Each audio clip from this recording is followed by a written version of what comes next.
I've been staying here for about 10 months now, and I get a lot of comments asking me, how do I like Mizoram? What do I think of Mizoram and Mizo people? What don't I like about Mizoram? So in this video, I thought I would answer all those questions. So yeah, let's get straight into it. If you don't know who I am, my name is Kipling Crossing, and I've been staying here in the northeast of India in the state of Mizoram for about 10 months now. I vlog my experience while I'm here. So if that's the type of thing that interests you, make sure you subscribe to the channel. There's plenty to discover along the way. So yeah, it'd be really cool if you check it out. First up, I thought I'd start with the high and the low points of my time here. So first up is the high point. I can definitely say that this one would be when we gave birth, or when my wife gave birth, I didn't give birth obviously, to our son Isaiah. Isaiah was born at Ebenezer Hospital, which is about 10 minutes down the road. We actually filmed the whole experience, which was super cool. You should definitely check out that video. I'll leave a link in the description. That's on my wife Moy's channel. And yeah, and if anyone wants to know, like, what is it like to kind of give birth like here in Mizoram in the northeast of India, especially like first mothers to be, then that's definitely a video that I would recommend checking out. So yeah, that was definitely a high point. Isaiah's been such the sweetest little boy. He's so cute. He's always got a smile on his face. A gem to be around, and yeah, like, it's made this whole experience being here like 1,000 times better.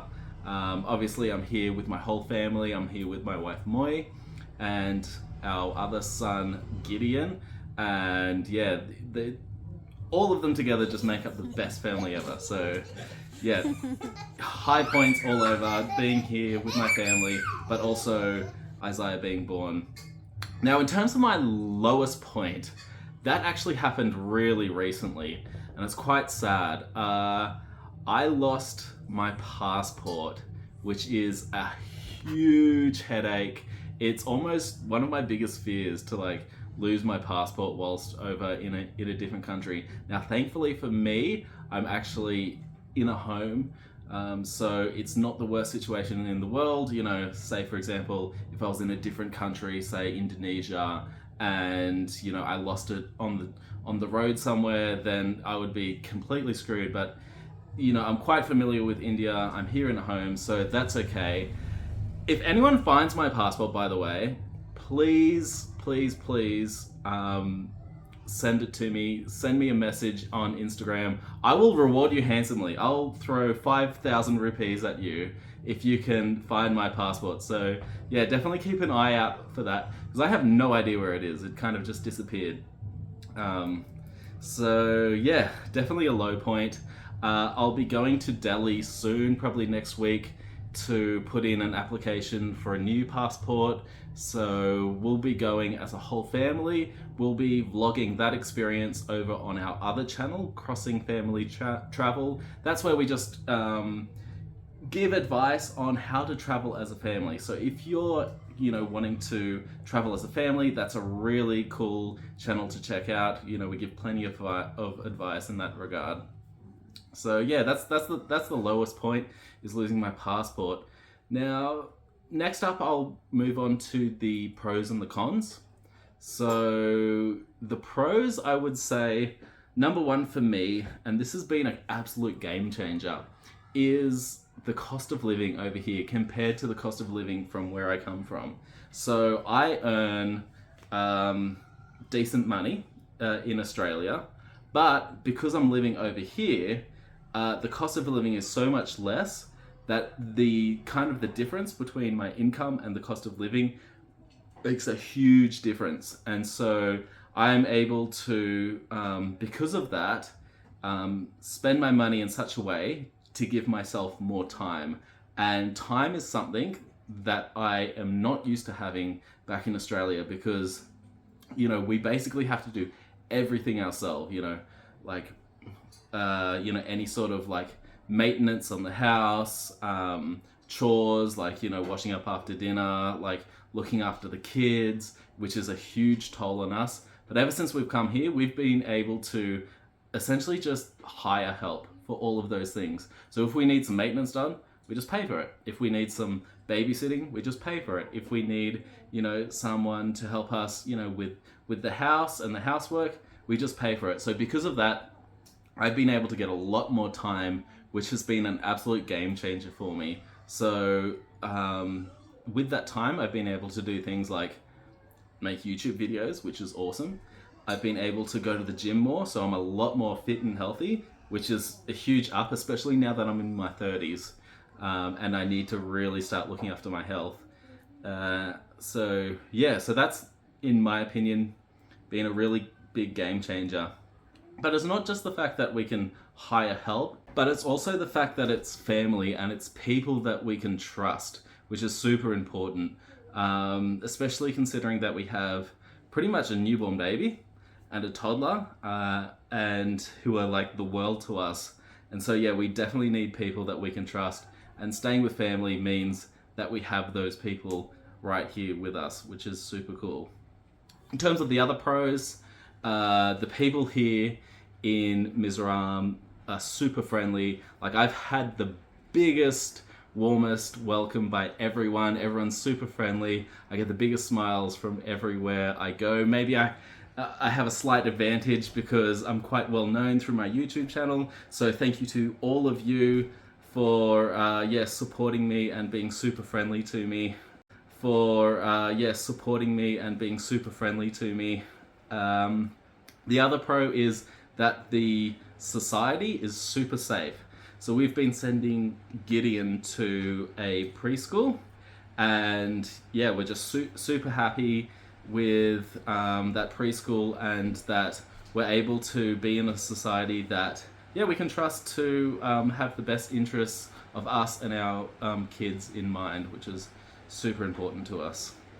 Now over to the cons, and I really hope I don't offend anyone, but I just need to kind of chuck out the things that I've struggled with since I've been here in Mizoram.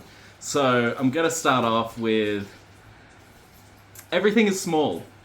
And this is something that is super frustrating to me because I'm tall. I'm about 6 foot tall, which is not crazy tall, right? It's kind of like, it's a little bit tall compared to everyone else, but it's not crazy tall.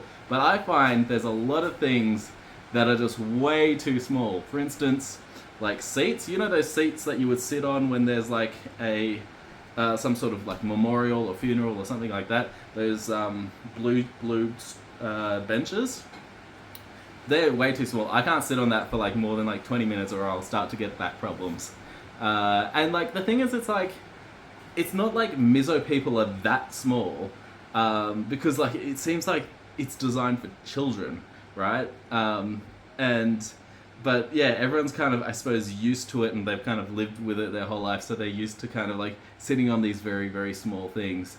And then I find like a lot of doorways, like I'll be too tall to like walk through the doorway without having to duck my head. So that's kind of a few pet peeves of mine when it comes to like living in Mizoram, is like things are too small for me. So that's the first con. The second con is around kind of general safety. So back in Australia, I'm used to just everything being safe and being well thought out. Say when it comes to construction, you're making something, you just kind of have a few principles to think, okay, if there was like a child in this environment, would they be safe? Because children don't know that if they jump through a railing or something like that, they're gonna go and like either badly injure themselves or die by like falling off a cliff or something like that. And there's just too many kind of places and opportunities for kids to fall down. And I suppose the other one is like wearing seatbelts and helmets. So on scooties, like, it's mandatory now for the driver to wear helmets, but I also reckon, like, especially if you're going higher speeds, the passenger should wear a helmet, because one accident and one, and if your head hits the ground, like, that's it, that's game over. And so, accidents for scooties happen way too often to kind of ignore that, you know, oh, perhaps everyone on the scooty should be wearing a helmet. And then also seatbelts. Yes, you know, around town you wouldn't crack over 20 kilometers an hour, but if you're kind of like going out town, or, you know, even like on a less busy day, like, you should probably start wearing a seatbelt, because that saves your life. And it's kind of like, in the West, we just take it for granted. Seatbelt's gonna save your life if you get in a car crash. And so, yeah, helmets and seatbelts, I think, is something that should be highly encouraged. And it's something that I practice every time I can. Obviously, some cars, they completely remove the seatbelt, so, you know, that option isn't available to me. Yeah. And then, I suppose another con is, like, access to certain luxuries. So, for instance, like, I like good coffee. Australia has some of the best coffee in the world, and so over here it's like really, really hard to find good coffee, especially plant-based coffee, which is made out of like milk, like almond milk or oat milk or coconut milk.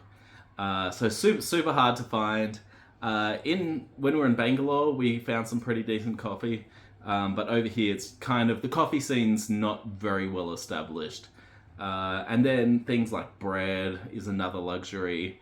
I actually, whenever I'm in a different city in India, I actually bring home pretty much a whole suitcase of bread, sourdough bread, because for my standard, the bread over here is just not up to scratch. It's full of sugar.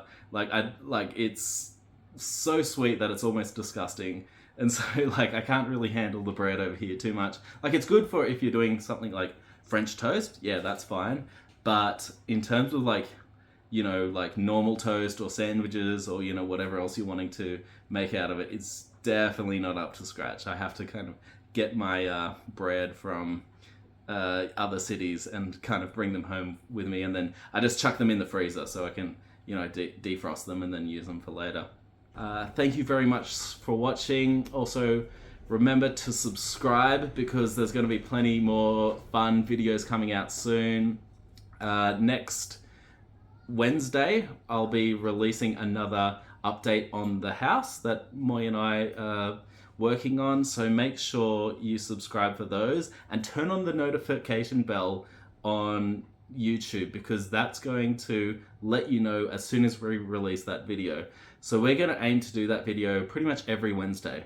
So there'll be a new episode on the house renovation every Wednesday, which will, kind of keep all you guys up to date. And the last thing is, I'm on Instagram. If you didn't know already, I'll leave a link in the description. I do a lot of kind of short, funny videos there, which are a lot of fun. Anyway, until next time, I'll see you around. Bye.